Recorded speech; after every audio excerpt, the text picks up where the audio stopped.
ಮಾತನಾಡು ಪುಟ್ಟ. ರಾಷ್ಟ್ರೀಯ ಯುವ ದಿನಾಚರಣೆ ಹಾಗೂ ಗೌರವ ಪ್ರಶಸ್ತಿ ಪ್ರದಾನ ಸಮಾರಂಭವನ್ನು ಅತ್ಯಂತ ಅರ್ಥಪೂರ್ಣಕವಾಗಿ ಮತ್ತು ಶಿಸ್ತಿನಿಂದ ಆಯೋಜಿಸಿದ ಆಯೋಜಕರಿಗೆ ಹೃತ್ಪೂರ್ವಕ ಅಭಿನಂದನೆಗಳು. ಶ್ರೀ LH ಪೆಂಡಾರಿ ಅವರ ನೇತೃತ್ವದಲ್ಲಿ ನಡೆದ ಈ ವರ್ಚುವಲ್ ಕಾರ್ಯಕ್ರಮ ತುಂಬ ಸುಂದರವಾಗಿ ಆಯೋಜನೆಯಾಗಿದ್ದು ಎಲ್ಲರಿಗೂ ಪ್ರೇರಣಾದಾಯಕವಾಗಿದೆ. ನನ್ನ ಸೇವೆಯನ್ನು ಗುರುತಿಸಿ ಕಲಾ ವಿಭೂಷಣ ಪ್ರಶಸ್ತಿಯನ್ನು ನೀಡಿ ಗೌರವಿಸಿದ್ದಕ್ಕೆ ಆಯೋಜಕರಿಗೆ ಹೃತ್ಪೂರ್ವಕ ಧನ್ಯವಾದಗಳು.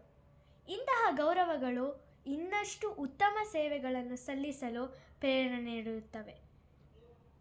ಈ ಪ್ರಶಸ್ತಿಯನ್ನು ದೇಶದ ಸೇವೆಗೆ ಅರ್ಪಿಸುತ್ತೇನೆ.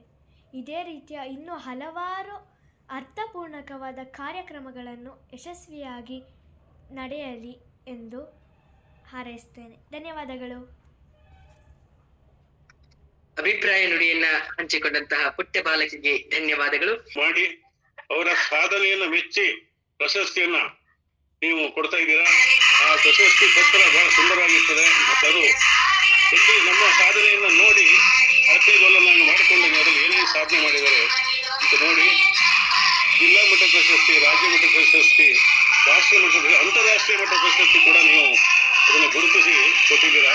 ಬಹಳಷ್ಟು ಜನ ಸಾಧಕರಿಗೆ ಇದರಿಂದ ಇನ್ನೂ ಹೆಚ್ಚಿನ ಜವಾಬ್ದಾರಿ ಬಂದಿದೆ. ನಾವು ಸಮಾಜದಲ್ಲಿ ಇನ್ನೂ ಹೆಚ್ಚು ಕೆಲಸ ಮಾಡಬೇಕು, ಸಾಹಿತ್ಯ ಸೇವೆ ಮಾಡಬೇಕು, ಕನ್ನಡ ಸೇವೆ ಮಾಡಬೇಕು ಎನ್ನುವ ಜವಾಬ್ದಾರಿ ಹೆಚ್ಚಾಗಿದೆ. ನನಗೂ ಕೂಡ ಅಷ್ಟೇ. ನಮಗೆ ಹೆಚ್ಚಾಗಿ ಪ್ರಶಸ್ತಿ ಸನ್ಮಾನ ಬಂದಾಗ ಸಂತೋಷ ಆಗುತ್ತೆ, ಆದರೆ ಅದನ್ನೇ ನಾವು ಹಿಂಬಾಲಿಸ್ಕೊಂಡು ಹೋಗಬಾರ್ದು ಅಷ್ಟೇ.